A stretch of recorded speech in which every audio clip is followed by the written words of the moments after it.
Hey, I want to give you 7 ways to increase your likelihood of divorce. That's right, how to increase your likelihood of divorce. Like get that baby to skyrocket. Number 1 is to date out of the emptiness and neediness in your life. Number 2 is to pursue relationships largely based upon looks, infatuation, and quote unquote chemistry.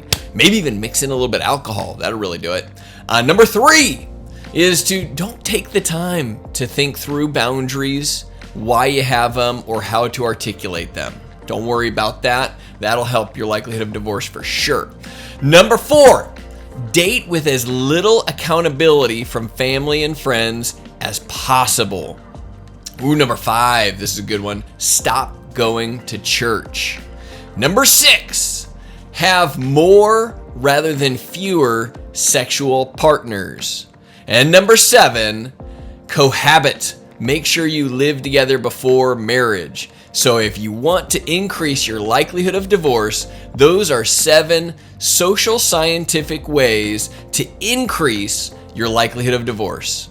Here's an interesting dating tip for you. Learn to date in a way that gets you ghosted for good reasons. Let that sink in. That you can actually get ghosted because your boundaries are too tight. And that's a good thing. You can get ghosted because your integrity is too strong. And that's a good thing.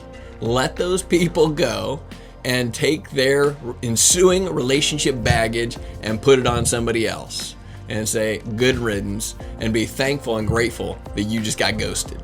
There's some interesting dating advice that you can draw from Psalm 91:1 that says that those who live in the shelter of the Most High will find rest in the shadow of the Almighty. It's that God's ways and God's commands are His shelter. So if you're dating according to His purposes, then you're covered and you'll be able to rest and enjoy the experience and have fun in the shadow of the Almighty. When it's blazing hot out and the sun is streaming down, where's the place to be? The place is to be in the shade. It's to be in the shadow of the Almighty. And when you're in His purposes and in His ways for your dating experience, you're under that covering. When you go outside of that, just like going back out into the sun, you risk getting burnt. So follow God's ways and God's commands, and it becomes the bumpers for little kids' bowling alley, is that on their lane they got the bumpers, and it helps to keep the ball out of going into the gutter.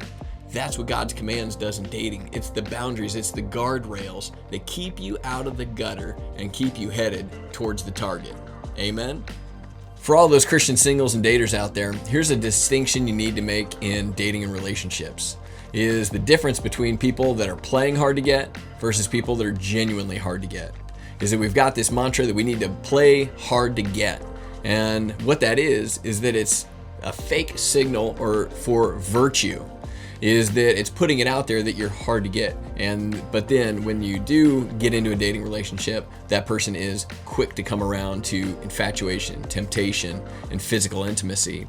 And you realize that the boundaries that seem to be there when they're playing hard to get are not actually there when you get alone with them.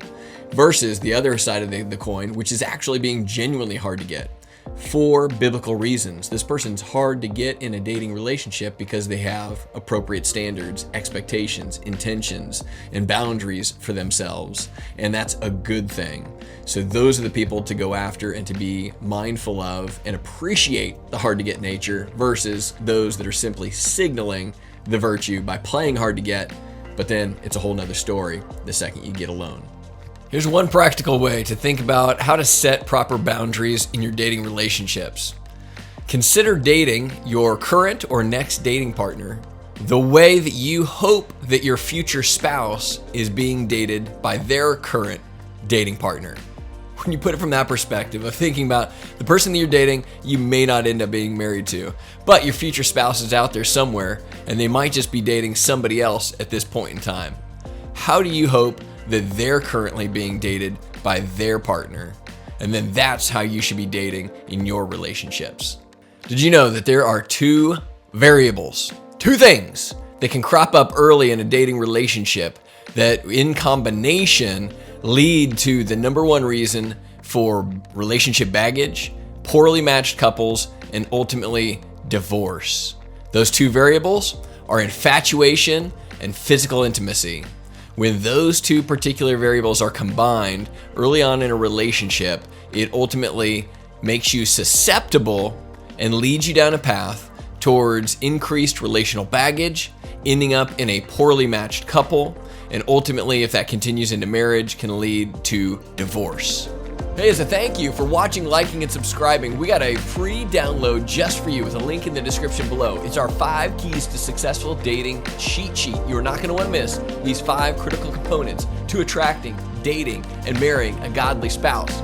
So enjoy, God bless, and we'll see you in the next video.